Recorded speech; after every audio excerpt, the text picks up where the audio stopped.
term ESG is increasingly seen in boardrooms, in conference halls, in newspaper headlines, and on billions of dollars of so-called ESG assets and ESG funds.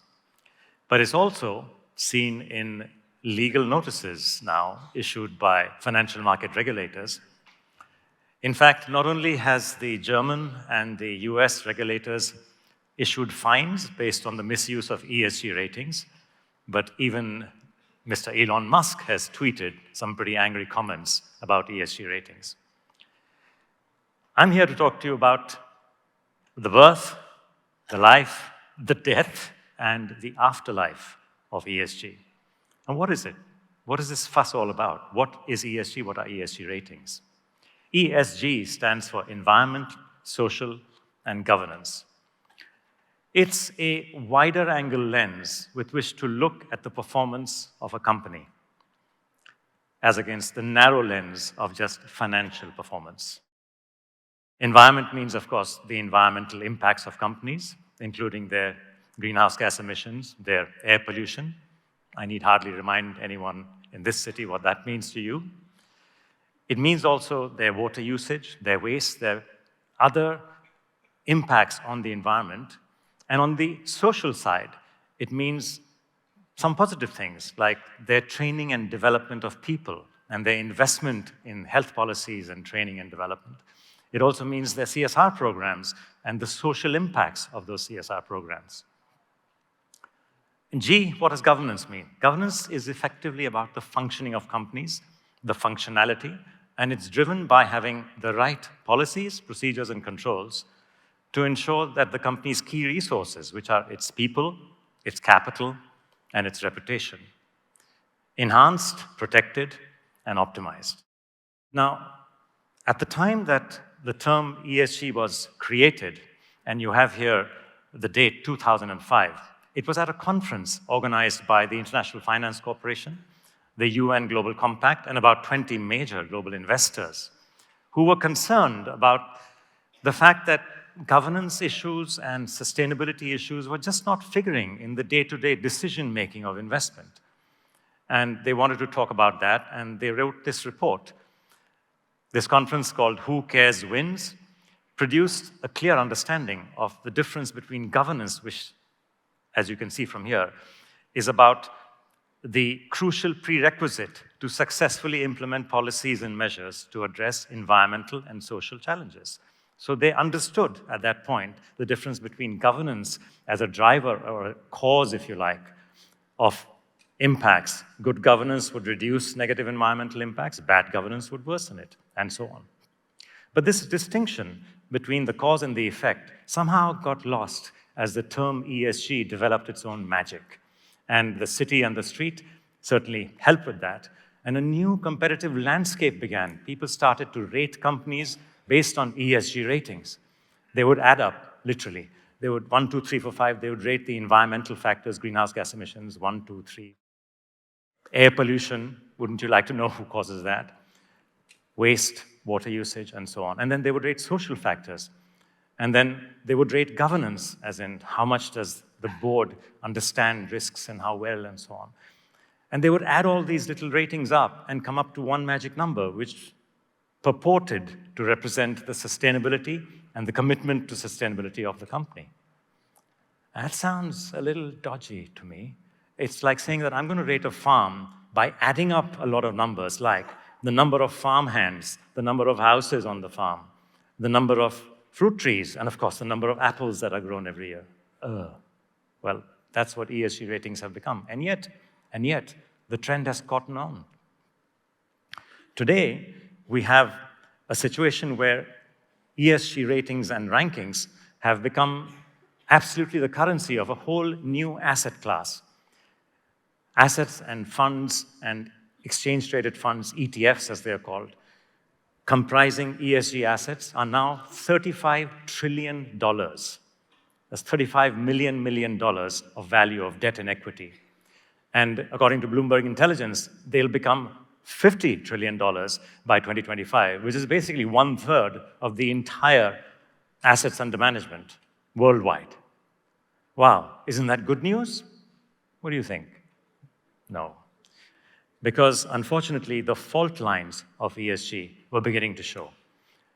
Effectively, all of these ratings were competing with each other, and they had no standardization, a lack of transparency, several biases and trade-off challenges, and issues which were pointed out, among others, in 2018 by a paper whose title was ESG Ratings and Rankings All Over the Map, what I'm quoting here. So I decided to compare the two top ESG rating agencies, and I looked at the 100 top companies by market capitalization in the S&P 500 index, which many of you know would be the large cap index in the US.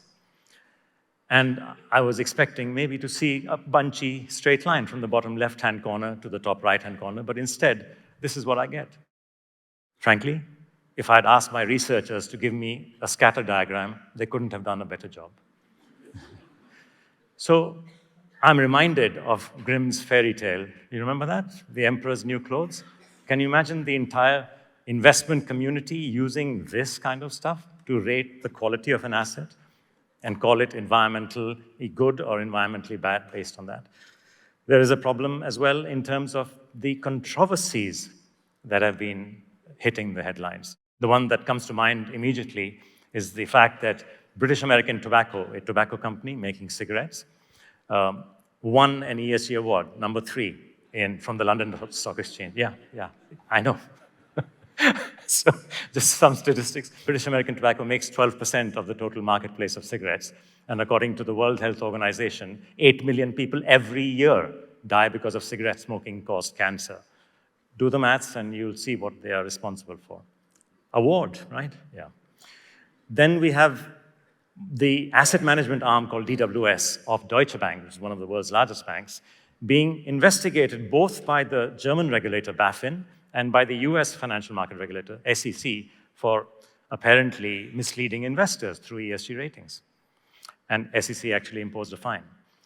And then we had the famous case of Elon Musk tweeting angrily, I mentioned, about why is Tesla being kicked out of the S&P 500 ESG rankings and Exxon still being there. This is absurd. I'm solving the problem. They are causing it.